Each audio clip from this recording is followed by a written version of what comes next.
Sure. How are you? Fine. Do you know that the democracy is failing all over the world? Really? I don't think so. I mean, I read an article in the Washington Post recently about this very topic, and I'd argue that the media has been influential in terms of manipulating people into believing that the rise of the right wing has been taking over the world, and in reality, it's kind of the opposite. So basically, the author of this article has analyzed statistical measures that rate political systems around the world, and finds out that actually a large proportion of countries in the world have democracies. It's at an all-time high compared to most of human history. So the author uses a model which shows the probability of democracies breaking down into dictatorships, and finds out that the probability of happening in the US right now is actually quite low. Even though the young population of the US is more right-thinking, now the author says that the US generals are unlikely to stage coups and it's unlikely that they will actually cause a regime change. Oh, really? Hello. Yeah, hey, I hope you don't mind, but I overheard the conversation and I wanted to add on to it because I actually read the exact same article as you guys. The author ends the article by saying that even though democracies have risen in number in places such like African countries, the American citizens are still paying attention to the political trends against democracy. For example, the rise of xenophobia, as well as the suppression of the freedom of journalists, and it makes it seem like the future of democracy is in the dark. The article ends by saying that the US is an old democracy and not a new one.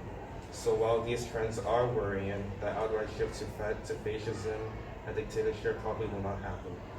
Oh, that's really interesting. So do you think America is the most successful democracy country in the world?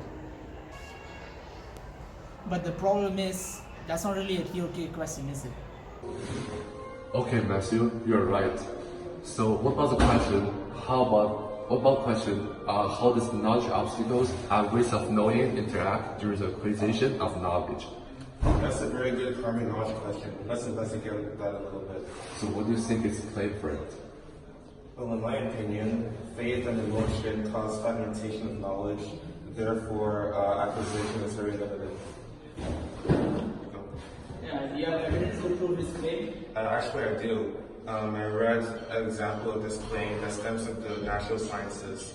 Dr. Andrew Wakefield published a paper in 1903 about how vaccines have a correlation with autism.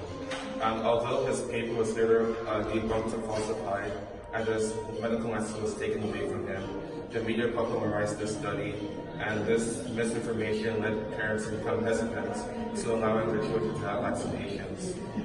That's because the parents had a faith that vaccines were not good, and thus they had a strong emotion against it. And this fragmented their knowledge and made them think this is harmful. Well, that's good, but how about you? Do you have any other claims? Yes, I do.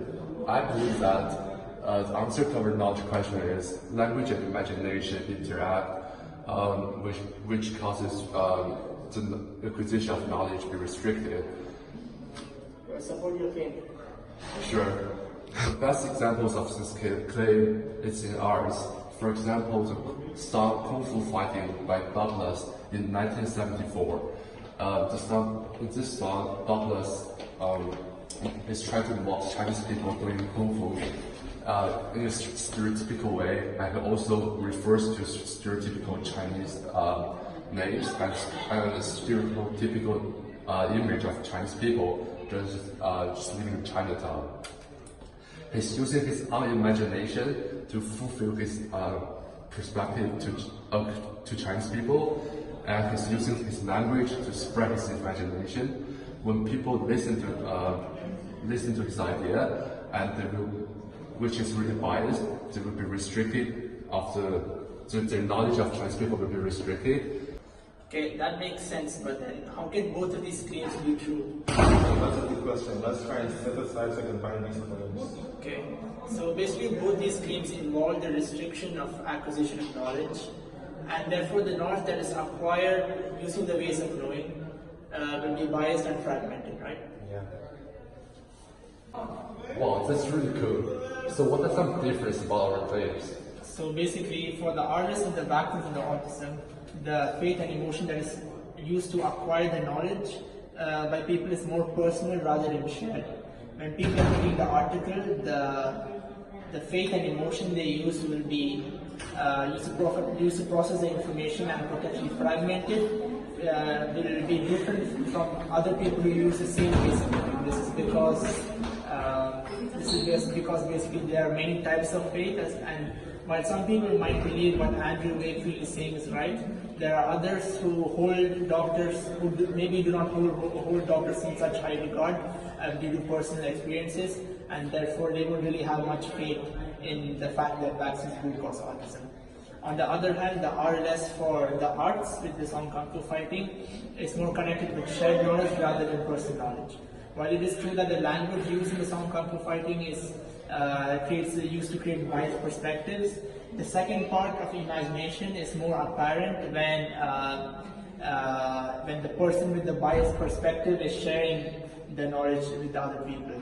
The person receiving it may not fully understand the scope as well, and therefore they might try some of their imagination to fill in the gaps. Alright, so let me synthesize our claim. So faith and emotion would restrict the utilization of knowledge, while language and imagination will also limit the acquisition of knowledge. Okay, so in conclusion, both our claims hold true, and which is evidence in our primary RLS.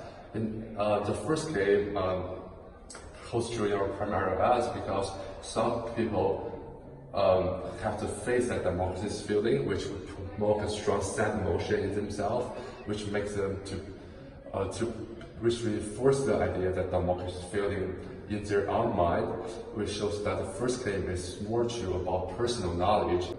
So how does the synthesized claim apply to the second part claim apply to the primary RLS? Good question. On the other hand, the second claim holds true when sharing the knowledge. That's when people who believe that democracy is failing, they will share the knowledge to other people using bias language. If people who receive the knowledge didn't understand fully, they will use their own imagination to build their image of the so-called failing democracy. This biased perspective definitely restricts the acquisition of knowledge, and thus makes the believing of failing democracy still prevalent, but indeed it is wrong.